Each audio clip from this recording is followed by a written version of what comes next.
Hello everyone, welcome back to my channel cooking হাউজে আরও একটি নতুন রেসিপি দেখার জন্য সবাইকে ওয়েলকাম জানাচ্ছি। আজকের পর্বে শেয়ার করব শীতের কিছু ভেজিটেবল দিয়ে অনেক ইয়ামি মুখরোচক জলখাবারের রেসিপি। আর আজকের এই মুখরোচক রেসিপিটা আপনারা বাড়িতে ট্রাই না করলে বুঝতে পারবেন না এটা কতটা ইয়ামি। রেসিপিটা বানানোর জন্য আমি এখানে নিয়েছি একটা ছোট সাইজের নুডলসের প্যাকেট আর নিয়েছি একটা স্যুপের প্যাকেট। স্যুপের পরিবর্তে এখানে আপনারা টমেটো সস ইউজ করতে পারেন। তো প্রথমেই আমি এখানে একটা প্যান নিয়ে নিলাম আর প্যানে এখন দিয়ে দেব একে একে 2 কাপ পরিমাণ পানি। এবার এই পানিটাকে ফুল ফুটিয়ে নিতে হবে। এই সাথে আমি দিয়ে দিচ্ছি স্বাদ মতো একটু লবণ। এরপর দিয়ে দিচ্ছি সামান্য একটু রিফাইন তেল, তবে তেলটা চাইলে স্কিপ করতে পারেন, তেল না দিলেও কিন্তু টেস্টের কোনো রকম পরিবর্তন হবে না। এবার আমি নিয়েছি পরিমাণ মতো শীতকালীন কিছু ভেজিটেবল।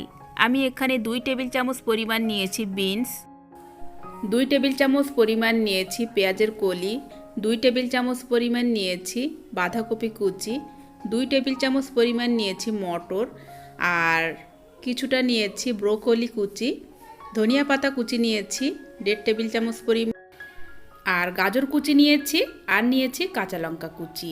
তবে আপনারা আপনাদের পছন্দ মতো ভেজিটেবল এখানে নিয়ে নিতে পারেন। এবার এই পুরো ভেজিটেবলগুলো আমি এই ফুটন্ত পানিতে দিয়ে মোটামুটি 1 থেকে 1.5 মিনিটের মতো বয়েল করে নেব হাই ফ্লেমে। মোটামুটি এখানে ভেজিটেবলগুলো 40% বয়েল করে নিতে হবে, ফুল বয়েল করা যাবে না। এবার আমি দিয়ে দিলাম সামান্য একটু গোলমরিচের গুঁড়ো, এতে করে সুন্দর একটা ফ্লেভার আসবে। এবার আমি 1 থেকে 1.5 মিনিটের মতো হাই ফ্লেমে ভেজিটেবলগুলো একটু বয়েল করে নিলাম। এবার আমি যে টমেটো স্যুপের পাউডার নিয়েছিলাম, তো সেই পাউডার আমি 1 টেবিল চামচ পরিমাণ দিয়ে খুব ভালো করে পানির সাথে মিশিয়ে দেব।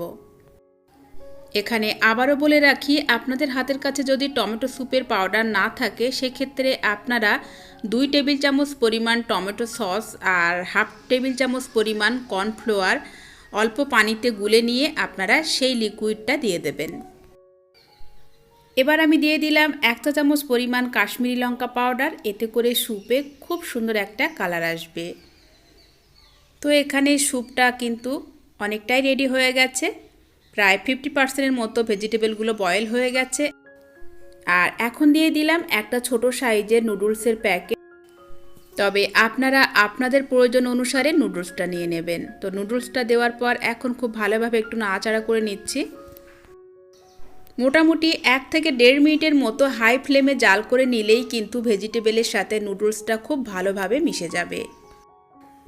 সামান্য কিছু শীতকালীন ভেজিটেবল দিয়ে অনেক মুখরোচক একটি রেসিপি শেয়ার করলাম, আশা করি আপনাদের সবার ভালো লাগবে। যেহেতু এখন শীতকাল, তো আপনারা কিন্তু শীতের সন্ধেবেলায় এই রেসিপিটা অবশ্যই ট্রাই করতে পারেন। তো আমাদের ভীষণ মজার নুডলস স্যুপ কিন্তু অলমোস্ট রেডি। এখন হচ্ছে গরম গরম পরিবেশনের পালা। খুবই হেলদি, চটপটা, মুখরোচক একটি জলখাবারের রেসিপি শেয়ার করলাম, আশা করি আপনাদের সবার ভালো লাগবে আর আপনারা যে কেউ এই রেসিপিটি বানিয়ে ফেলতে পারবেন। আমার আজকের এই আনকমন নুডলস স্যুপের রেসিপিটা যে কতটা ইয়ামি হয়েছে আপনারা কালারটা দেখে নিশ্চয়ই আন্দাজ করতে পারছেন। আমি কাছ থেকে একটু আপনাদের দেখিয়ে দিচ্ছি, তাহলেই আপনারা বুঝতে পারবেন এটা কতটা জিভে জল আনা একটা জলখাবারের রেসিপি। খুবই কম সময়ে কম উপকরণ দিয়ে সকালবেলা কিংবা বিকালবেলা জলখাবারে আপনারা অনেক এনজয় করতে পারবেন এই রেসিপিটা দিয়ে। প্রিয় দর্শক, আশা করি আমার আজকের এই সহজ জলখাবারের রেসিপিটি আপনাদের সবার ভালো লেগেছে।